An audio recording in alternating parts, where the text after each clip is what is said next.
Macmillan Audio presents The Monuments Men, Allied Heroes, Nazi Thieves, and the Greatest Treasure Hunt in History, by Robert M. Edsel, with Brett Witter. Read for you by Jeremy Davidson.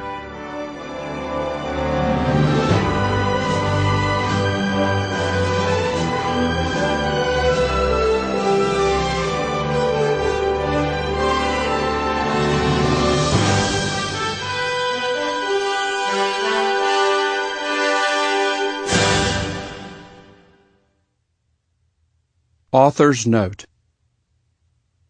Most of us are aware that World War II was the most destructive war in history. We know of the horrific loss of life. We've seen images of the devastated European cities. Yet how many among us have walked through a majestic museum such as the Louvre, enjoyed the solitude of a towering cathedral such as Chartres, or gazed upon a sublime painting such as Leonardo da Vinci's Last Supper, and wondered, how did so many monuments and great works of art survived this war? Who were the people that saved them? The major events of World War II, Pearl Harbor, D-Day, the Battle of the Bulge, have become as much a part of our collective conscience as the names of the books and films: Band of Brothers, The Greatest Generation, Saving Private Ryan, Schindler's List, and the writers, directors, and actors, Ambrose, Brokaw, Spielberg, and Hanks, who brought these epic events and the heroism of that time to life for us once again.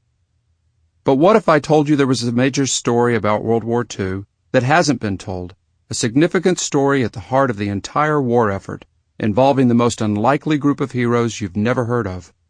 What if I told you there was a group of men on the front lines who quite literally saved the world as we know it, a group that didn't carry machine guns or drive tanks, who weren't official statesmen, men who not only had the vision to understand the grave threat to the greatest cultural and artistic achievements of civilization, but then joined the front lines to do something about it?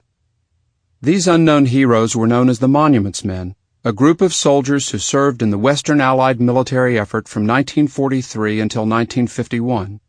Their initial responsibility was to mitigate combat damage, primarily to structures, churches, museums, and other important monuments.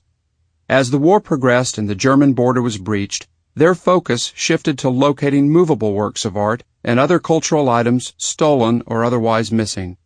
During their occupation of Europe, Hitler and the Nazis pulled off the greatest theft in history, seizing and transporting more than 5 million cultural objects to the Third Reich. The Western Allied effort, spearheaded by the Monuments Men, thus became the greatest treasure hunt in history, with all the unimaginable and bizarre stories that only war can produce. It was also a race against time, for hidden in the most incredible locations, some of which have inspired modern-day popular icons like Sleeping Beauty's castle at Disneyland and The Sound of Music, were tens of thousands of the world's greatest artistic masterpieces, many stolen by the Nazis, including priceless paintings by Leonardo da Vinci, Jan Vermeer, and Rembrandt, and sculpture by Michelangelo and Donatello. And some of the Nazi fanatics holding them were intent on making sure that if the Third Reich couldn't have them, the rest of the world wouldn't either.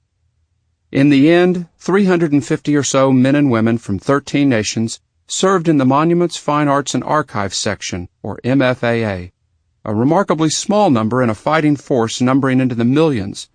However, there were only 60 or so monument men serving in Europe, the end of combat, May 1945, most of whom were American or British. Monuments-laden Italy had just 22 monuments officers.